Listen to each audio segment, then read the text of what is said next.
राम राम साथियों, हमें भारतीय रेल और आज हम बात करेंगे रिजर्वेशन टिकट कैंसिल कराने पर मिलने वाले रिफंड के बारे में। तो ये जानने से पहले हम आपको बताना चाहेंगे कि भारतीय रेल में 3 टाइप की टिकट मिलती है साथियों। पहली होती है कन्फर्म्ड टिकट, दूसरी होती है आरएसी अर्थात रिजर्वेशन अगेंस्ट कैंसिलेशन टिकट, तीसरी होती है आपकी वेटिंग लिस्ट यानी वेटिंग टिकट। तो कन्फर्म टिकट में तो आपको एक सीट कन्फर्म मिल जाती है साथियों और आप इजीली उसमें सफ़र कर सकते हैं। लेकिन आरएसी के केस में आपको एक कंफर्म सीट मिलने की संभावना रहती है और कंफर्म नहीं भी मिलती है तो आपको एक सीटिंग के लिए जो साइड लोअर सीट इसके लिए रेलवे में रखी जाती है वहाँ सीटिंग के लिए आपको सीट मिल जाती है। और वेटिंग के केस में आपको बहुत कम चांस रहते हैं कि आपकी सीट कंफर्म हो जाए, बट फिर भी उसमें अगर रेलवे एक्स्ट्रा कोच लगा देती है और अगर उनके पास अवेलेबल है या फिर चार्ट बनने के बाद जो भी कोटे वाली सीटें हैं वो खाली रह जाती है या कोई कंफर्म टिकट वाला या आरएसी टिकट वाला कैंसिल करा लेता है, तो इन सभी केस में वेटिंग लिस्ट के भी क्लियर होने की संभावना रहती है साथियों। तो अब बात करते हैं अपन रिफंड रूल्स के बारे में। तो साथियों, मैंने रिफंड रूल्स को दो भागों में बांटा है। एक तो सामान्य कैंसिलेशन नियम और एक होता है असामान्य कैंसिलेशन नियम। तो सामान्य स्थिति में कैंसिल कराने पर किस तरीके से रिफंड मिलेगा वो अब हम बात करते हैं। तो पहला केस आता है इसमें कि आरएसी और वेटिंग टिकट के केस में रिफंड। तो आरएसी और वेटिंग टिकट के केस में रिफंड तो सिंपल है कि आपको 60 रुपये प्रति व्यक्ति देने होंगे, चाहे किसी भी क्लास में आपने टिकट बनाया हो, बशर्ते कि आपने जो टिकट है वो गाड़ी के प्रस्थान समय से 30 मिनट के पहले पहले कैंसिल करा लिया हो साथियों। उसके बाद करते हैं कंफर्म टिकट के बारे में। यदि आपकी टिकट कंफर्म है तो उस केस में 4 केस बनते हैं साथियों। केस नंबर 1 है कि गाड़ी के प्रस्थान समय से 48 घंटे के पहले अगर आप टिकट कैंसिल कराते हैं तो उस केस में जो रिफंड रूल्स है साथियों वो इस प्रकार रहेंगे, जैसे कि एसी फर्स्ट और एग्जीक्यूटिव क्लास में 240 प्लस जीएसटी, फर्स्ट क्लास व एसी 2 टियर में 200 plus GST, AC chair car में, थर्ड एसी में या थर्ड एसी इकोनॉमी में 180 प्लस जीएसटी। ये सब एसी क्लासेस आती हैं, इसलिए उसमें जीएसटी भी आपको एज ए रिफंड आपका कटता है, कैंसिलेशन चार्ज कटता है। उसके बाद बात करते हैं स्लीपर क्लास में 120 रुपीज़ और सेकंड सीटिंग में आपका 60 रुपीज़। ये आपका कैंसिलेशन चार्ज है जब आप गाड़ी के प्रस्थान समय से 48 घंटे के पहले टिकट कैंसिल कराते हैं। और ये एक तरीके से मिनिमम कैंसिलेशन चार्ज भी है साथियों, इससे कम आपका कैंसिलेशन चार्ज लगेगा ही नहीं। उसके बाद केस 2 की बात करते हैं। गाड़ी के प्रस्थान समय से पहले 48 घंटे व 12 घंटे के बीच में आप टिकट कैंसिल कराते हैं तो इसमें 25% रूल फॉलो होता है साथियों, जिसके तहत आपका जो भी फेयर या किराया है उसका आप 25% कीजिए, या तो वो या जो मिनिमम फेयर अपन ने केस 1 में पढ़ा वो, उन दोनों में से जो भी ज़्यादा रहेगा वो आपका कैंसिलेशन चार्ज लगेगा साथियों। उसके बाद बात करते हैं केस 3 के बारे में। यदि आपने गाड़ी के प्रस्थान समय से पहले 12 घंटे व 4 घंटे के बीच में टिकट कैंसिल कराई है तो उस केस में 50% रूल फॉलो होता है। मीन्स गाड़ी के किराए का 50% कीजिए या फिर जो मिनिमम चार्ज केस 1 में अपन ने पढ़ा उन दोनों में जो ज़्यादा होगा वो एज आपके कैंसिलेशन चार्ज लगेगा साथियों। केस 4 है कि गाड़ी के प्रस्थान समय से 4 घंटे के अंदर आप टिकट कैंसिल कराते हैं तो इस केस में आपको कोई भी रिफंड नहीं मिलेगा साथियों। अब बात करते हैं असामान्य स्थिति में कैंसिलेशन के बारे में।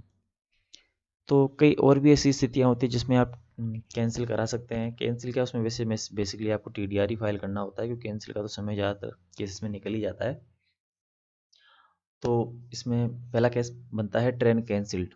यदि आपकी ट्रेन कैंसिल हो गई है तो आपको फुल रिफंड मिल जाता है। और ऑनलाइन के केस में तो ऑटोमेटिक मिल जाता है और ऑफलाइन के केस में आपको काउंटर पे जाके रिफंड क्लेम करना होगा। गाड़ी 3 घंटे से ज़्यादा देरी से हो और यात्री यात्रा न करे।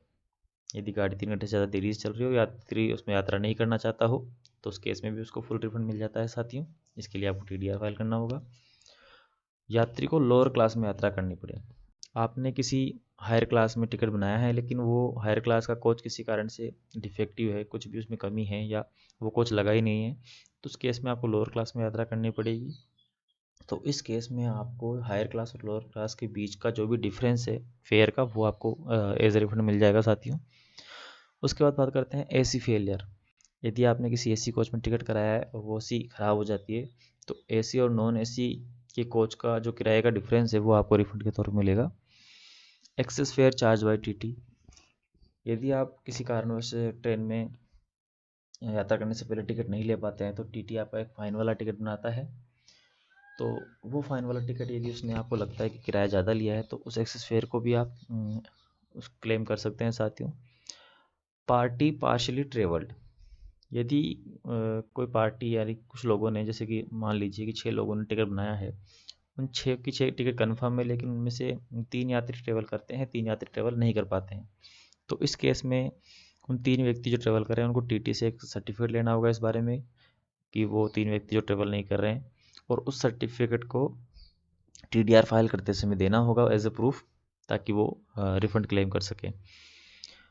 उसके बाद है train diverted and passenger not travel, आपकी ट्रेन डाइवर्ट होगी और पैसेंजर ट्रेवल नहीं करना चाहता है।